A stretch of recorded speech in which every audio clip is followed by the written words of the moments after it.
En el programa de hoy, Entre Amigos, tenemos un artista muy polifacético. Es payaso, actor, productor teatral, poeta y sobre todo muy solidario. Es muy querido por el público porque además le queremos y profundamente desde el día que nos hizo reír a todos, sencillamente con una silla. Me estoy refiriendo naturalmente a Pepe Viñuela.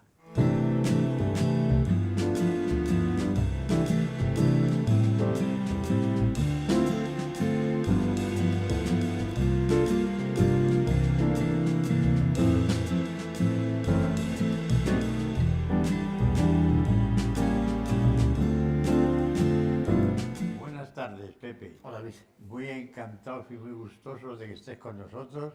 Nos ha parecido una cosa increíble que una figura como la tuya venga aquí a vernos a nosotros, que no somos nadie.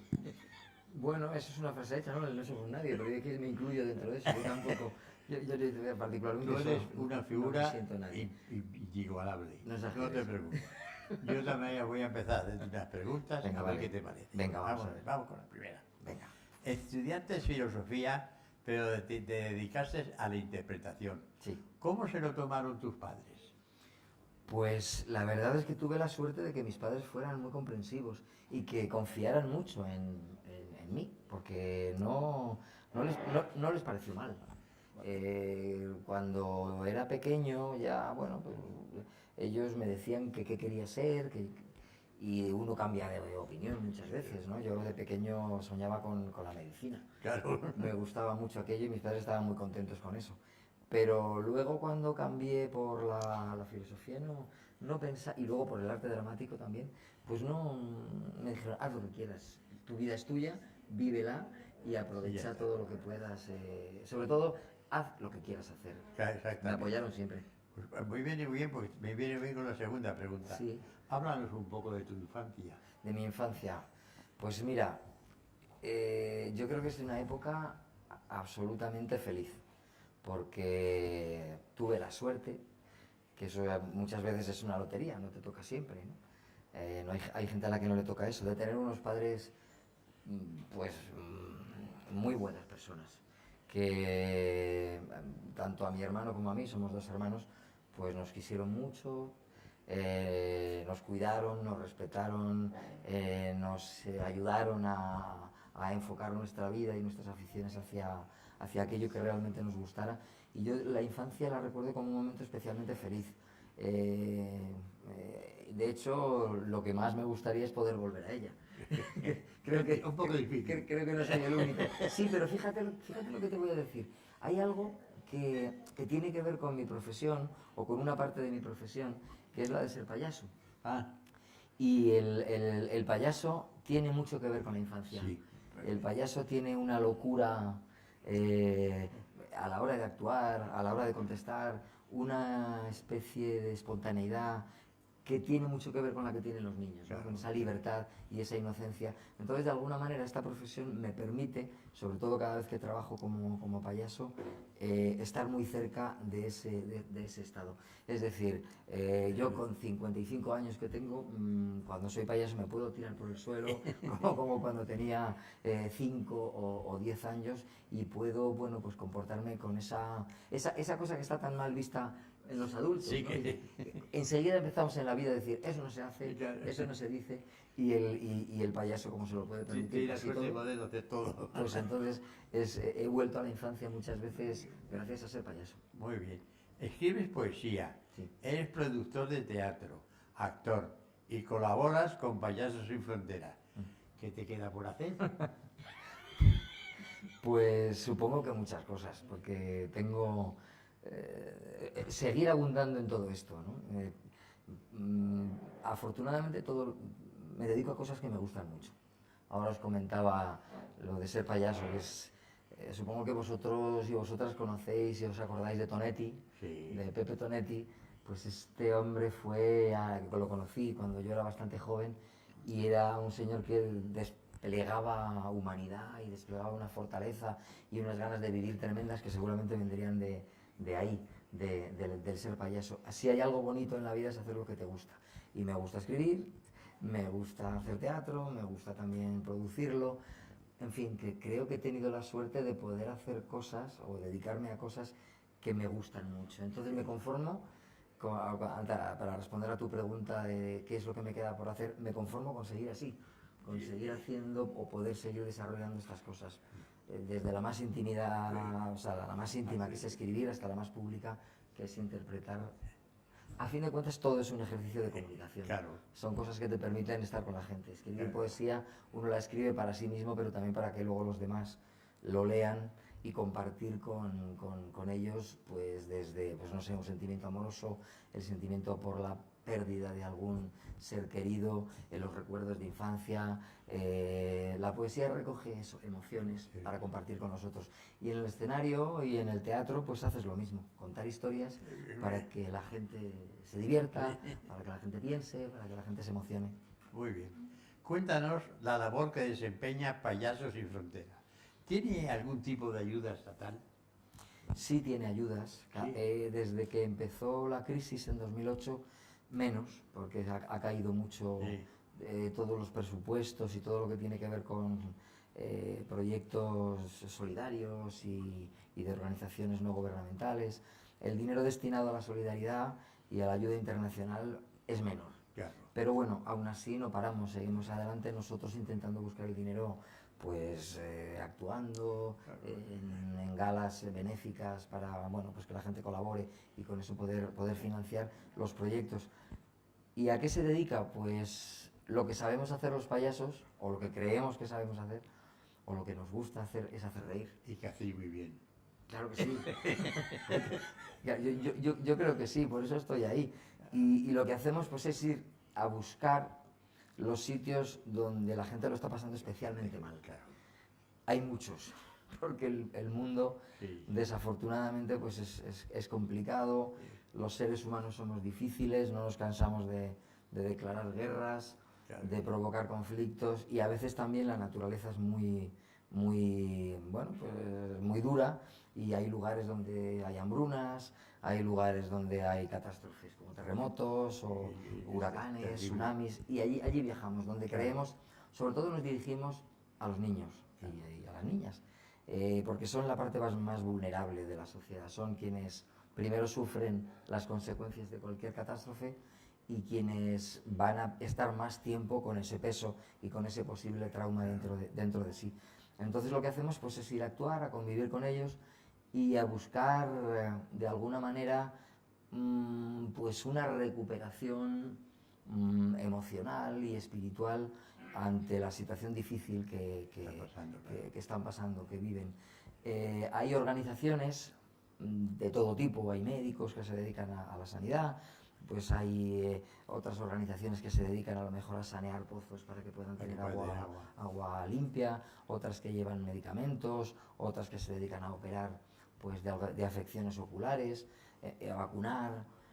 Nosotros nos dedicamos a llevar risa, y la risa y el buen humor y el bienestar, digamos, emocional ya está comprobado recientemente, además, sí. Y dentro de poco se va a publicar un estudio de un equipo de psicólogos que nos han acompañado en alguna expedición que demuestra que el bienestar, la alegría, la risa, ayuda a mantener la salud y ayuda a recuperarse de los traumas. Niños y niñas que han vivido una guerra, situaciones muy duras, pues el hecho de volver a reír, no es solamente el momento en el que ríes, sino la sensación que te provoca interiormente de decir, si en una situación tan complicada como la que vivo, soy capaz de reír. Soy todavía capaz de vivir. Eso es, todavía de esa manera, me queda esperanza. Exactamente. Y bueno, pues básicamente ese es el trabajo que intentamos hacer y nos gusta mucho. Vamos, ahora que una cosa que quiero saber. Dime. ¿Con qué cuerpo vuelves a España después de haber visitado los campos de refugiados a los que acudís? ¿Algún caso te conmovió especialmente? Pues vuelves muy mal. Vuelves muy mal pero deseando volver. Claro.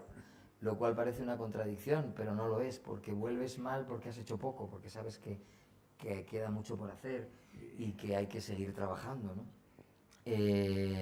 No vuelves con la sensación de que has cambiado nada, realmente, porque es como intentar vaciar el mar con un vaso. Que es imposible. No se puede. Pero sí que es cierto que aunque las cosas que hace uno son pequeñas, sientes que merece la pena, que lo que ha podido quedar dentro de esos seres humanos con los que has estado todavía sigue allí cuando tú te has ido. Claro. Ellos, sobre todo los adultos, lo que nos dicen muchas veces es gracias por venir porque nos sentimos olvidados y el hecho de que estéis aquí nos confirma que no es así. Claro. Es decir, que seguimos estando presentes por lo menos en la mente y en el corazón de personas que están muy lejos. Claro. Y lo que nos piden es por favor no nos olvidéis, porque eso sería lo peor que podría pasarnos.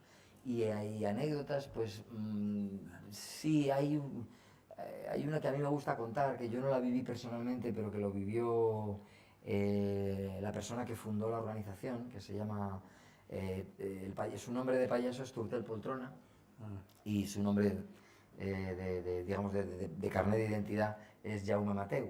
Sí. Y este señor, pues en la guerra de la antigua Yugoslavia, en los años 90, después de acabar la guerra estuvo visitando unos campos de refugiados y fue durante bastantes años repitiendo su viaje. Y cuando ya llevaba bastante tiempo yendo por allí regularmente, pues un día en un campo de refugiados, al terminar de actuar, se acercó una niña de unos 10, 12 años y le dijo que le conocía, que habían estado juntos hacía unos años en otro campo distinto en el que ella había estado. Y él pues le dijo que se alegraba mucho de que se acordara y que estaba encantado de volver. Él no se acordaba de ella, claro, porque vemos a un montón de niños. Pero antes de despedirse, la niña le dijo, además todavía conservo conmigo el regalo que me hiciste. Y nosotros, los payasos sin fronteras, no llevamos regalos, no llevamos nada material. Claro. Eso suele provocar conflictos. Si llevas juguetes o si llevas cualquier tipo de cosa, ¿no? Pues globos, aunque solamente sea eso, ya los niños tienden a pelearse. Sí, claro. Entonces tú haces reír y por la risa nadie se pelea. Todos ríen y cada uno tiene la suya. Entonces Turtel le dijo, no sé qué regalo te pude hacer, no lo recuerdo. Y la niña llevaba el puñito cerrado y lo abrió y tenía dentro de la mano los papelitos estos de colores que tiramos los payasos y que provocan esa lluvia de colores. El confeti, lo llevaba la niña y había estado guardando esos trocitos de papel durante 3 o 4 años. Porque para ella eso, cada vez que lo veía, cada vez que lo tocaba, le recordaba un momento feliz. Claro, por eso decía antes que la presencia no solamente de los payasos, sino de nuestra presencia en el corazón y en el alma de la gente que conocemos, si es una presencia buena, ayuda a vivir, ¿no? Claro. Y a esa niña le había estimulado, bueno, pues a pensar que había otra gente en el mundo que se acordaba de ellos, que había hombres y mujeres que no empuñaban armas y que no se mataban entre sí, sino que se dedicaban a hacer reír a otros, que se vestían de colores y se ponían una nariz roja con la intención de hacer reír. En fin, le había dado una visión del mundo pues distinta a la que ella estaba acostumbrada a ver en explosiones, con ataques, con huidas, en fin, esa es la anécdota que a mí me gusta contar porque muestra un poco la idea de que permanecemos en el corazón de la gente, no solamente los payasos, yo creo que todos y cada uno de nosotros, y que cuando uno se porta bien con los otros, cuando uno deja una huella en el corazón de alguien por algo hermoso, está con él toda la vida. Claro. Pienso. Claro. Bueno, vamos a cambiar de tema. Venga. ¿Se puede hacer hoy el humor que se hacía antes sin ofender a nadie? Sí, además a mí me gusta mucho ese humor, el humor blanco, podríamos llamarlo, ¿no? Los maestros, mis maestros de humor, de payasos, son gente que difícilmente puede ofender, que son los niños. Claro. Si uno se sienta frente a un niño pequeño, a una niña, bueno, da igual que sea niño o niña, se ríe, y tarde o temprano se ríe, porque la forma que tienen de actuar, la forma que tienen de hacer las cosas, claro, esa inocencia, esa torpeza, a la hora de coger que las cosas se le caen al suelo, cómo se enfada consigo misma porque no es capaz de hacer, por ejemplo, una torre con cuadraditos o con un juego de construcción. Cómo interactúan los niños con la vida, cómo miran todo, porque se están descubriendo el mundo.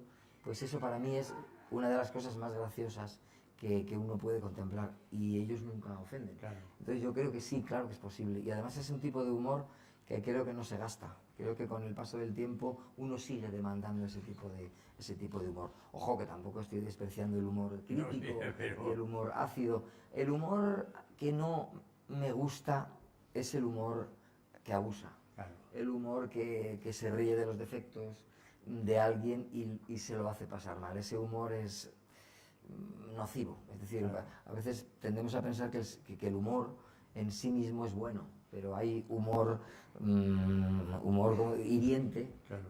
que yo particularmente intento desde luego Claro. no utilizarlo nunca, pero el humor político pues me gusta también, el humor verde también, Sí, ¿por qué también. no? El humor yo creo que en cierto modo es también liberador, pero el que yo practico tiene más que ver Sí. con lo blanco. ¿Cuáles son los cómicos que más te han gustado? ¿Conocisteis al payaso Rambert? No, Ramper murió, no recuerdo el año, pero creo que fue en los años finales de los 50, debió de ser, y yo no le conocí. No le conocí. He leído su biografía y me fascinó, y aun sin haberlo conocido y visto muy poquito, pues sí que es un payaso al que admiro. Sí, Pero hay muchos. Sí. Hay, bueno, pues los clásicos que todo el mundo conoce, que son Chaplin, Claro. y Buster Keaton, son grandes maestros. Harold Lloyd, pero luego, por ejemplo, pues en España me han gustado mucho Tipicol, me ha gustado mucho Gila, me he reído muchísimo con unos humoristas que son de mi edad, que son Faemino y Cansado. Os hablaba antes de Tonetti. Está el payaso también Charlie Rivel, con el cual bueno, pues he intentado aprender de lo que hace, y ahora he descubierto, bueno, yo no lo he descubierto, lo descubrió un periodista hace unos años, a un payaso español que nació en Jaca y que fue muy famoso en los años 10, entre el año 1900 y 1910, triunfó mucho en Londres y en Nueva York, y había desaparecido por completo porque no hizo cine. Pero este periodista encontró documentación y ahora ha publicado un libro, y nosotros estamos haciendo ahora un documental para recuperar su figura y divulgarla. Y ese es otro que no puedo admirarlo porque no he visto nada, Claro, pero sí que los payasos en general, porque luego hay otro payaso muy famoso, alemán, Grock, que me gusta muchísimo. Es decir, hay muchos maestros, muchos de los que aprender. Bueno, ¿de dónde viene lo de hacer comedia con objetos tan sencillos? Es un poco charlón, ¿no? Sí que tiene que ver. Precisamente hace un momento lo mencionaba. Yo pues de pequeño en televisión, de vez en cuando, en aquella televisión que teníamos española, que cuando era la única televisión que había, de vez en cuando, ahora ya no lo hacen ninguna, pero de vez en cuando ponían alguna película de Chaplin o de Buster Keaton, y yo cada vez que aparecía esa película me iba a sentarme corriendo, y si mi padre estaba en casa en ese momento o mi madre, se sentaban conmigo y la veíamos, y era un momento muy bueno, y Claro. eso se me quedó ahí. Y cuando terminé de estudiar teatro y no sabía cómo iba a hacer para encontrar trabajo, pues fui a buscar ese trabajo a sitios, pues a bares donde se podía actuar, a teatros pequeños, y ahí siempre me pedían humor. Siempre decían, si sabes algo que haga reír, la gente va a venir a verte. Si no sabes eso, pues hombre, no nos interesa la poesía, ni nos interesa que vengas a contarnos algo triste. Sí es algo gracioso, pero yo no tenía nada. Y entonces pensé, a ver qué es lo que me gusta a mí, y me acordé de Charlo, y dije, bueno, pues voy a hacer algo parecido. Algo parecido. Y entonces empecé a trabajar pues con elementos muy cercanos a mí, porque era algo que tenía muy cerca, también porque había visto un número de Charlie Rivel en el que tenía dificultades para sentarse en una silla y me pareció muy bonito. y porque no tenía dinero y no me podía comprar objetos muy caros. Entonces lo primero que pillaba por casa era con lo que me ponía a jugar, con la escalera de la cocina o con la silla, con una chaqueta vieja, con una fregona, con un periódico, elementos que uno tiene muy cerca y que además luego, curiosamente, también tiene un efecto de cercanía, porque la gente cuando lo ve se siente, no están viendo que estás haciendo un humor con algo extraño, sino con algo que está en su propia casa. Claro. Y se sienten muy cercanos, ¿no? Enseguida dicen, uy, eso me ha pasado a mí. A lo mejor no tan exagerado, pero ¿quién no se ha liado alguna vez? No sé si con una silla, pero un periódico, por ejemplo, al leerlo se puede convertir en algo que no se puede manejar y algo tan cotidiano, tan cercano, pues Claro. bueno, pues bueno, no sé si lo decidí, pero me empecé a caminar por esa senda de los objetos cotidianos y ahí sigo todavía. Muy bien. No aprendo. Perdone, Sí, el que hemos tenido un año con la silla. sí. ¿Dónde habrá este hombre inventado él? Es que eso le iba a preguntar ahora mismo yo. Si iba a ser la próxima pregunta. Espérate que sea. Es adivino. ¿Cuánto tiempo te lleva ensayar un número como la silla? ¿Lo habías visto hacer a alguien antes? Había visto a Charlie Rivel utilizar una silla de tijera. No, no era de tijera la suya era rígida. Y él se sentaba en el respaldo y ponía los pies en donde uno se sienta y le costaba muchísimo subir. Yo lo que hice sí fue utilizar una silla plegable, que tiene más Está posibilidades. Impresionante. Bueno, pues ¿cuánto tiempo me lleva? Para mí los números no se terminan nunca. Claro. Porque es como si tuvieras una relación con el objeto que puede ir creciendo y haciéndose Claro. cada vez más rica. Entonces, bueno, pues yo creo que un número para prepararlo, pues si es muy simple, en una semana, 10 días, puedes más o menos hacer un número. Pero si lo que quieres es que ese número cada vez sea mejor, lo mejor es no abandonarlo. Claro. Entonces, pues por ejemplo, la silla, el periódico, la escalera, la chaqueta, un número que tengo con una guitarra, pues llevo con ellos y cambiando, pues yo creo que pues más de 30 años. Claro. Porque nunca me canso y siempre le voy encontrando cosas Siempre hay algo nuevas. nuevo. Sí, veo ahora imágenes de hace años y ha cambiado mucho. Claro. Es como nosotros, ¿no? Es el mismo número, yo soy la misma persona, pero no tengo nada que ver con la persona que era hace 30 años. Veo una foto y digo, este no soy yo. Tenía hasta pelo, o sea, que fíjate. Vamos a ver. Mójate un poco. A ver. ¿Quién te gusta más? ¿Martes y 13? ¿Los Morancos o Faemino y Cansado? Ya lo he dicho antes, Faemino y Cansado. Ya lo has dicho. Sí, ya te he oído sí, he decirlo mencionado a antes. Faemino y Cansado. Ya me acordaba y no- cuando lo has dicho, ya me he acordado de la pregunta. Pero de todas maneras, también es verdad que a lo mejor esto parece querer quedar bien con todo el mundo, pero no. Yo valoro mucho la diversidad. El hecho de que, y conozco a todos, tanto a los integrantes de Martes y 13, a Josema y a Millán, como a los Morancos, los conozco. Y claro, lo que me gusta es que cada uno tenga su forma Claro. de hacer y que cada uno también tenga un público y tenga unos fans.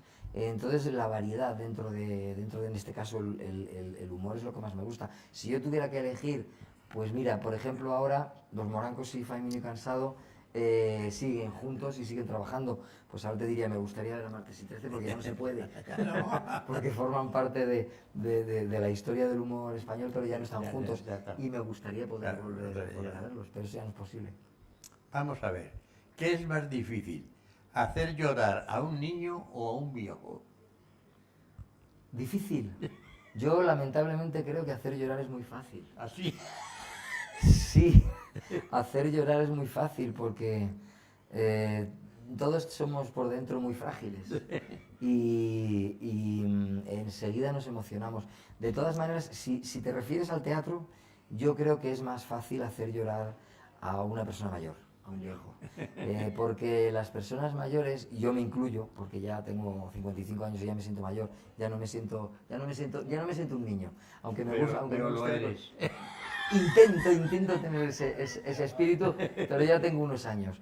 Sí, soy joven, pero cuanto más edad tienes, más fácil es llorar.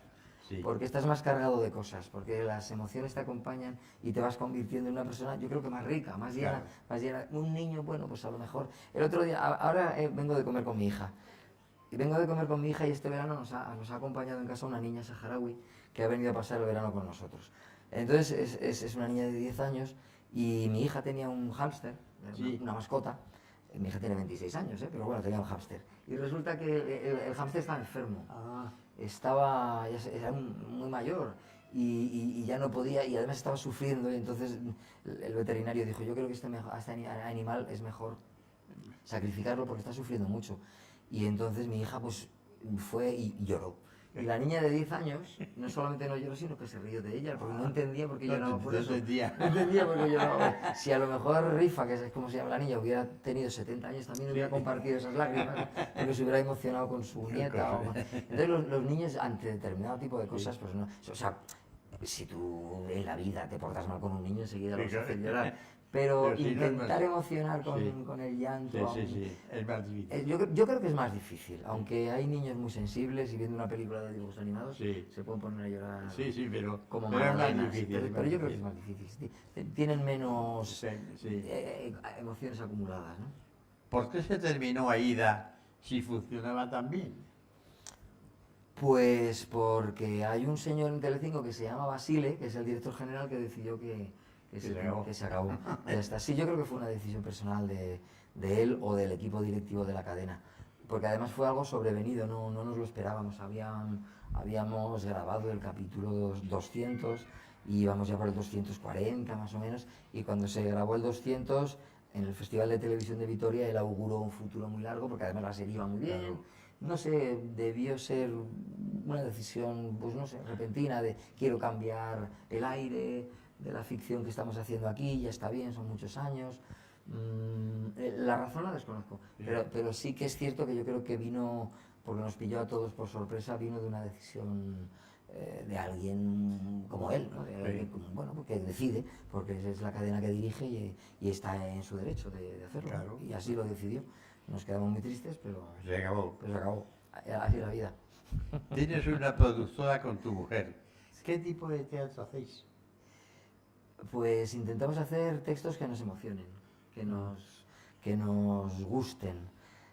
Ahora el último es un texto de una amiga de Nacho, Sandra Ferrus, que se titula El silencio de Elvis, y es un texto en el que se habla de los problemas que se viven en las familias en los que hay uno de ellos enfermo con una enfermedad mental. Cómo esa enfermedad no solamente la sufre quien la tiene, sino todos los que están alrededor, ¿no? Cómo el dolor se comparte precisamente porque quieres a la persona que está sufriendo. Bueno, pues este texto cuando lo leímos nos emocionó, nos gustó, nos pareció que era algo que merecía la pena contar. Y el teatro que intentamos hacer, bueno, no es que nos pongamos muy profundos, pero sí que nos gusta siempre que cuente algo, ¿no? Que no sea algo meramente anecdótico, sino que tenga un fondo, que tenga un cierto misterio, que a la hora de salir del teatro uno, aparte de haberse reído o haber llorado, tenga algo de lo que hablar, de lo que irse a casa pensando o sintiendo, emocionado. Bueno, hay otro teatro a lo mejor un poco más ligero, en el que lo único que pretendes es que la gente se ría y ya está, que también lo hago, por ejemplo con lo de la silla, pues yo creo que ahí, bueno, pues lo que intento es que la gente se lo pase bien y ya está. Pero el tipo de teatro, por lo menos el que venimos haciendo desde que creamos la productora, es ese teatro. Textos que nos gusten, que nos interesen, Claro. y bueno, pues intentamos que a la gente que a la que llega también pase eso. ¿Cuál es tu obra dramática favorita? Teatro, ¿no? Sí. Pues, hombre, es que a mí me gusta mucho un texto de Shakespeare que no he hecho todavía y que yo creo que es el que contiene el personaje con el que la mayor parte de los actores soñamos, que es el Rey Lear, que es un texto que habla precisamente sobre la ancianidad, sobre la vejez, y es un texto profundísimo y que está cargado de significados y de momentos emotivos. La última vez que lo he visto lo interpretaba Nuria Esper, ella hacía de Rey Lear, y es un personaje que lo hacen, bueno, pues grandes actores y además a una edad ya avanzada, porque el personaje ya lo requiere. Y ese es, bueno, pues ese es uno de mis textos favoritos. Pero luego hay muchos que tengo en la memoria guardados. Hay un texto que me encanta que se llama Rómulo el Grande, es un texto de Friedrich Dürrenmatt que hicimos en el Festival de Mérida y que no sé por qué, pues a mí me dejó una huella muy, muy especial, ¿no? Quizá porque me lo pasé muy bien haciéndolo y porque tenía una parte inicial muy cómica y que se tornaba muy trágica al final, Sí. con lo cual tenías, bueno, pues la posibilidad de jugar mucho como actor y de hacer viajar al espectador de un polo a otro de la emoción. Esos dos, por mencionar algunos. Hace muchos años también hice uno que me encantó, de una dramaturga francesa, Nathalie Sagot, que se llamaba Por un sí, por un no, y que hablaba de la historia de una amistad rota. Dos hombres que han roto su amistad y que analizan qué les ha pasado y no llegan a saber muy bien por qué, ¿no? Que habla un poco pues, de la fragilidad también de la amistad, como una amistad, algo que parecía irrompible, un buen día empieza a deshacerse, empieza a romperse. En fin, que el teatro tiene multitud de obras y cuesta decidirse por una. Si tuviera que decir una, solamente pues hablaría del Rey Lear, que es magnífica, pero me encantan, por ejemplo, los trágicos Claro. griegos, Edipo Rey. Este año hemos hecho una función también en Mérida muy bonita que habla también pues, de los conflictos éticos, Sí. de hasta dónde está bien hacer, es decir, para conseguir lo que quieres vale todo. Sí. Esa sería la pregunta, pues bueno. Me gusta en general el teatro que lanza preguntas y que no te da las respuestas. Ah, bueno, Te las tienes que buscar bueno. tú. ¿Nos puedes contar algo de Matadero, Ah. la próxima serie? Sí, pues que yo creo, no lo sé, ya cuando la veáis me diréis, para mí es la serie más bonita o mejor que he hecho hasta ahora. En ella no hay humor, no hay demasiado humor. Y si hay humor es un humor distinto al que normalmente yo hago. Y es una historia en la que a través de traficantes de droga y de delincuentes y de sicarios, yo creo que se plantean temas para mí muy interesantes. Porque el personaje que yo hago, que se llama Alfonso, es un señor que vive en un pueblo pequeño y vive muy tranquilo, es el veterinario del pueblo y él lo único que quiere es vivir tranquilo. Pero de repente empiezan a pasar cosas a su alrededor que le van complicando la vida y de las cuales él no sabe salir. Le falta valor para ir en un momento determinado a confesar algo que ha ocurrido a la policía y ese error, el hecho digamos, de cometer ese error hace que su vida se complique y que una persona que parecía muy buena pues acabe convirtiéndose en una persona muy mala, ¿no? y detestable. Y a mí me hacía mucho pensar en eso, de cuántas veces uno se ve arrastrado por la vida y termina haciendo cosas que no pensaría nunca que iba a hacer, ¿no? Es decir, que cuando uno se cree muy bueno, a lo mejor es que todavía no ha vivido las circunstancias que le hacen ser malo, ¿no? Porque no te ha tocado vivir una guerra, ¿no? Es decir, porque a lo mejor si hubieras vivido una guerra, pues tú también habrías cometido barbaridades, o porque no has tenido mucho hambre, si no a lo mejor habrías robado. Claro. Es decir, que la vida no nos dé aquello que nos obligue a ser lo que no queremos ser, ¿no? Y bueno, pues este Alfonso, este hombre, no puedo decir que pobre, porque realmente es que es tan malo que no me puedo apiadar de él. Claro. Pero termina siendo un bandido, alguien muy terrible. Espero no haberos chafado la serie, que la veáis. Bueno, creo que en el hogar se producen muchos accidentes domésticos. Sí. ¿No? Mucho. ¿Cómo cuáles? Pues de todo tipo. No sé si vas en plan serio o te refieres a mi digamos, al camino que Por llevo. ahí voy. Por el humor, ¿no? Pues sí, sí, yo en la casa y cualquier lugar, pero la casa especialmente es un lugar de gran inspiración para, pues, colgando unas cortinas, cambiando una lámpara, arreglando un grifo, cambiando, pues, o sea, un radiador. Pueden ocurrir cosas muy desastrosas y de hecho hace años hice una serie de sketches de humor en televisión española que se llamaba Hogar, Cutre Hogar, en el que cada día el personaje, el payaso, se encontraba ante una dificultad nueva y que una casa está llena de peligros. Y realmente una casa puede ser un lugar donde uno lo pase muy mal, porque, claro, con estas manitas, en vez de arreglar destrozo, y la casa es un lugar de inspiración para los números. ¿Los monólogos del Club de la Comedia os los escriben para vosotros? En mi caso, sí, en mi caso me los han escrito. Yo he participado pocas veces y siempre que he ido me han enviado un texto que yo he podido modificar más o menos. Pero hay gente que, yo creo que la mayor parte de la gente tiene sus propios monólogos, porque hay monologuistas profesionales, yo no soy monologuista, entonces prefiero que me lo escriba un guionista que sepa hacerlo. Pero los monologuistas profesionales prefieren hacerse sus propios textos porque, claro, les salen a ellos y con sus propios giros y su propia forma de expresarse. Hay de todo. En mi caso me los escriben y hay otros que los tienen ellos ya. No que se los hayan escrito para ir ahí, sino que ya los tienen muy rodados de gira. Claro. Bueno, hemos terminado, pero ahora te voy a poner en un compromiso. Más bien en una encerrona. Ajá. Tengo aquí escondido un objeto que seguro que te resulta familiar. Ajá. ¿Se te puede ocurrir hacer algo con él? ¿Qué es?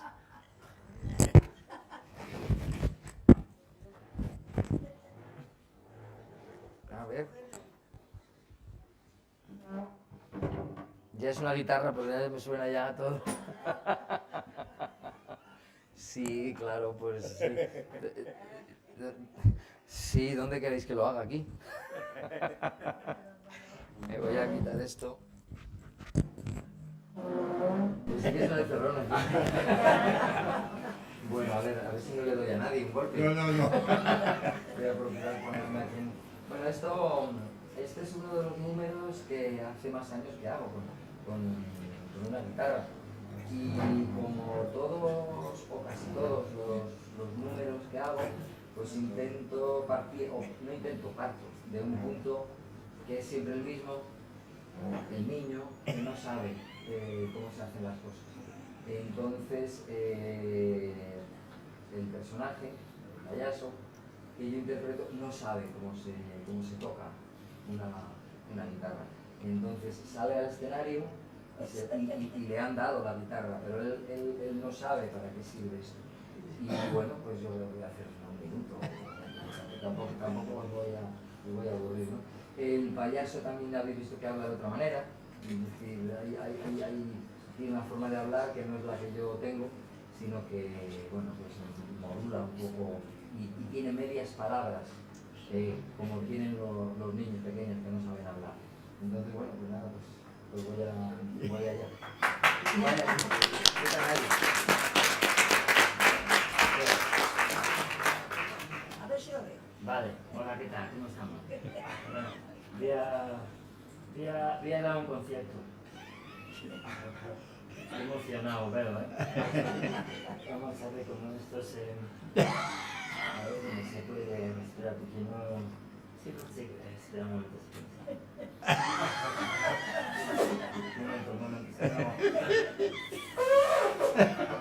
Un momento, por favor. Esto está atascado, ¿eh? ¡Ay, por favor! Es que... ¿qué es eso?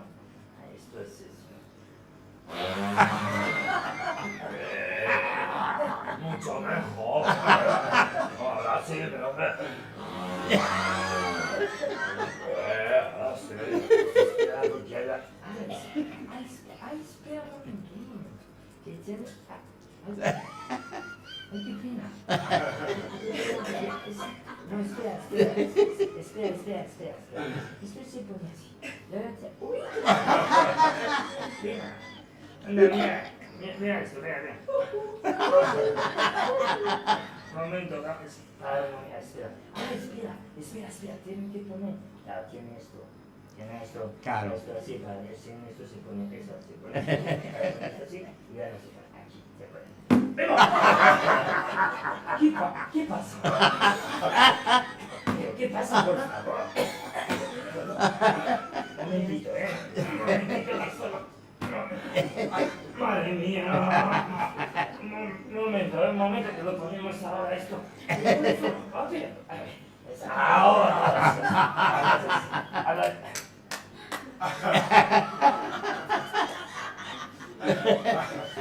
¿Dónde está el palo?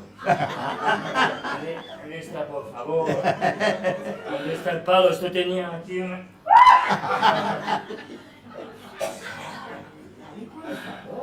Esto estaba...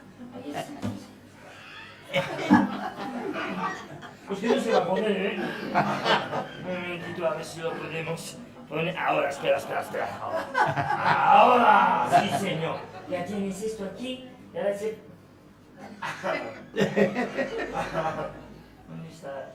¿Dónde está la O? Estoy aquí, un momento, a ver si lo podemos... Vamos a... No, es que tenía que estar ahí. A ver cómo se puede. Vamos a ver. ¿Tenéis prisa? Espera. Ahora ya lo tienes así. Ahora...